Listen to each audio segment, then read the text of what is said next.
Shabbat Shalom and Maranatha. Welcome back to the Septuagint versus the Masoretic. Today we're going to look at Joshua chapter 7. In this video, there's 26 verses in this chapter, beginning with verse 3. We have an interesting difference here. It says here, take the city by siege, verses to smite, which means to deal a lethal blow or destroy. Carry not up there the whole people, for the enemy are few. Verses, make not all the people to labor there, for they are but few. Okay. Verse 6, our first significant difference. It says here, fell on the earth. Joshua fell on the earth, on his face before Adonai. Verses, and he fell to the earth upon his face before the ark of Adonai. So there's I'd say a significant difference there. He's not falling before the ark, it's before Adonai, in this specific verse anyway. Verse 7, I pray, versus alas. Your servant, why has your servant brought this people, versus why have you? So we can see it's a little more accusatory sounding in the Masoretic, the tone. In addition of why have you at all? Why did you do this at all? So again, a little more, not just accusatory, but a little bit of some attitude. It says here, them, to deliver them, the children of Israel, versus deliver us. So we can see that Joshua is referring to this people with, you can hear the tone of this, these words being that he's more concerned for their safety. He is concerned for this people. You deliver these people. He's not concerned about himself, mostly for the people rather than himself. He's a selfless individual. That's what I'm trying to get across here. Okay, it says here, would we had remained and settled ourselves beyond Jordan, versus would to God we had been content. So no, those are two different things. It's one thing to stay in a location, versus it's one thing to ask, oh, if you willed this, God, and we had been happy. No, that's not what it's saying. What is being written here in the Septuagint, at least. Verse 8, we have an addition of O Adonai. And then it says here, since Israel, versus when Israel. What shall I say since Israel? So it's already been done. It's past tense versus future tense. Verse 9, destroy us. Talking about the Canaanites and all the inhabitants when they shall compass us round and destroy us from off the land, versus to cut off our name from the earth. You could argue it's the same thing, but again, there's a lot of connotations with this expression to cut off. Some people take it to mean not to be destroyed, but just to be cut off, whether it's economically, whether it's agriculturally, whether it's foreign relations, or just relations at all. But you are shunned in some way, rather than being cut off from the land of the living, which is how the scriptures usually would render this expression. But just to clear that up. Okay, verse 11, the people has sinned, versus Israel has sinned.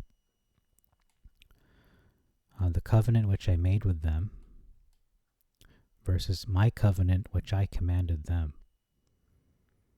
No, it is a covenant that was made, not just the one-sided covenant that only Israel keeps to it. No, it is the covenant. It is a covenant made by both parties Israel, the people of Israel, and Adonai himself. And he has to stick to it as well. He has to stick to the promises he made and keep his promises, which he has and will. They have stolen from the accursed thing, versus they have even taken of the accursed thing. So you can see they did steal. It's not just taking, they're stealing. But it also adds, and have also stolen. Okay, and dissembled also. So we can see some additions here. But it kind of makes light of it, saying they took of it. Like it's okay, they took of it. No, they stole from it. Verse 12, will not be able to stand, versus they could not stand. So this is future tense versus past. I will not any longer be with you unless you remove the cursed thing from yourselves, versus neither will I be with you anymore except you destroy the accursed from among you. So the difference is removing the accursed thing versus destroying it. Verse 14, a continuous difference of Yah or Adonai shall show versus Adonai takes. Okay. Verse 15, the man who shall be pointed out versus, and it shall be he that is taken with the accursed thing. Okay, so this is talking about how this man will be identified, he will be pointed out. So it's very specific in the language. The man who shall be pointed out versus he that is taken. What does that mean? It's a little vague. Taken with the accursed thing. Perhaps it means the one who took the accursed thing. That could make sense. Wickedness versus folly. It's not just foolishness. No, it's wickedness. It's sin. That was not to be done. Verse 16 was pointed out. The tribe of Judah was pointed out. Again, hearkening back to the previous verse, exactly who this person is. This person was identified. Versus was taken. So the tribe of Judah was taken. It sounds a little vague. Taken from where? Were they taken out? No, that's not what it's saying here. It's saying this person, this individual, was identified to be part of the tribe of Judah. Verse 17, an addition of, and he brought the family of the Zarhites, man by man. And Zabdi was taken. An addition in verse 18 says son of Carmi. In verse 19, another addition, my son, give, I pray you. Another addition, make confession, brackets, to him. And then another addition of the word now. Tell me now. Verse 21, and Achan, okay, answered Joshua. So this is the individual that was identified as being guilty. Verse 21, an embroidered mantle. That's what he saw. That's what drew him to commit this act versus a goodly Babylonish garment. And I desired them versus, and then I coveted them. So they're very similar, desiring and coveting. They are hid in my tent. So he's admitting, he's confessing what he did. Versus they are hid in the earth, in the middle of my tent. So he's kind of burying it underground. Whereas it makes more sense. Why would he bury something that is valuable, such as an embroidered mantle or a Babylonish garment, and burying it under the earth? You're going to ruin it, to be honest. It's not going to be in the same condition. You're going to have to dry clean it. You're going to have to wash it. It's going to get dirty. So I don't think that's what he did. He hid it in his tent. He probably protected it from being damaged, from being dirtied, because it was valuable to him. He desired it, coveted it. Verse 23, this verse confirms that this item in question was not under the earth, but in the tent. And the elders of Israel, okay, let's just read it out. And they brought them out of the tent and brought them to Joshua and the elders of Israel. They laid them before Adonai, talking about the things that were hidden. So they didn't have to dig, because it would say they dug under the tent. No, it was just in the tent. They just brought them out. It was easy to find. It was there. Verses unto the children of Israel. So the elders of Israel versus the children of Israel. So we can see they're not bringing them out to the people of Israel. It's being brought to the elders of Israel, the heads of the families of each tribe, perhaps. Verse 24, an addition of, and all Israel with him. So no, it's just Joshua taking responsibility, doing his duty, taking Achan, the son of Zerah, and brought him to the valley of Achor, and his sons, his daughters, his calves, and etc., all his belongings, his people with him. Brought them to Achor. Okay, and all Israel with him. Okay, that was an addition. An omission as well. All the people were with him. All the people were with him. So it sounds like all the people of Israel were there present. Not that they supported him. They were there with him to witness what was going to happen, perhaps. And he brought them to Achor, and they brought them to the valley of Achor. Our first big difference of the chapter, in verse 25, it says, "Why have you destroyed us?" Joshua asks to Achan.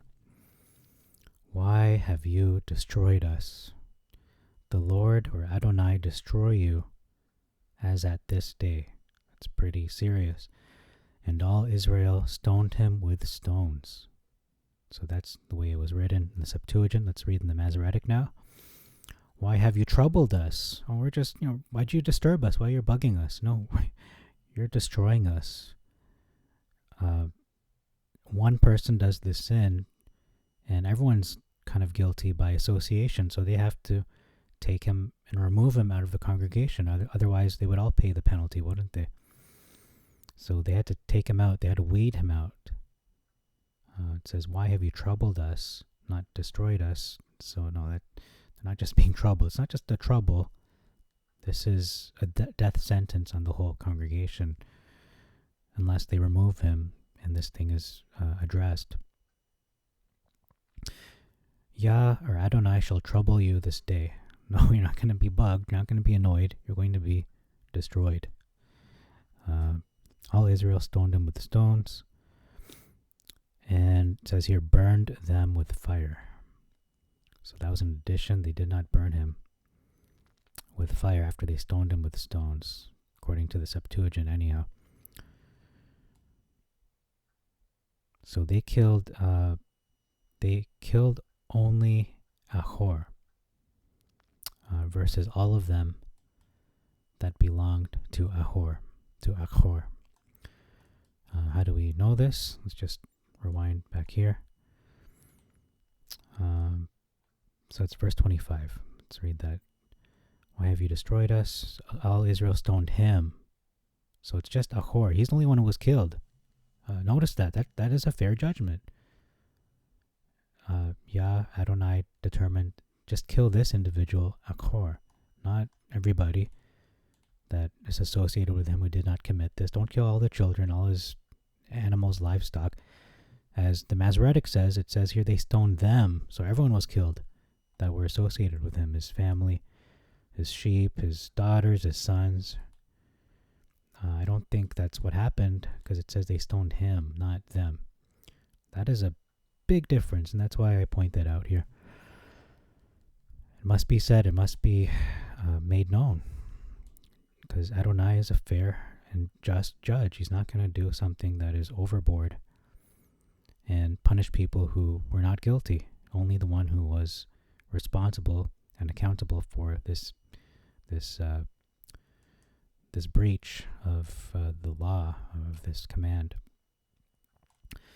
Okay, verse 26, in addition of unto this day, and then it says, Adonai ceased from his anger, from his fierce anger, versus so Adonai turned from the fierceness of his anger. So he didn't just turn away from it, it just stopped from his fierce anger. Okay, so I think that's all for this video. Yeah, that's Joshua 7. So thank you very much for your time. Shalom and Maranatha. Until next time, we'll look at Joshua chapter 8.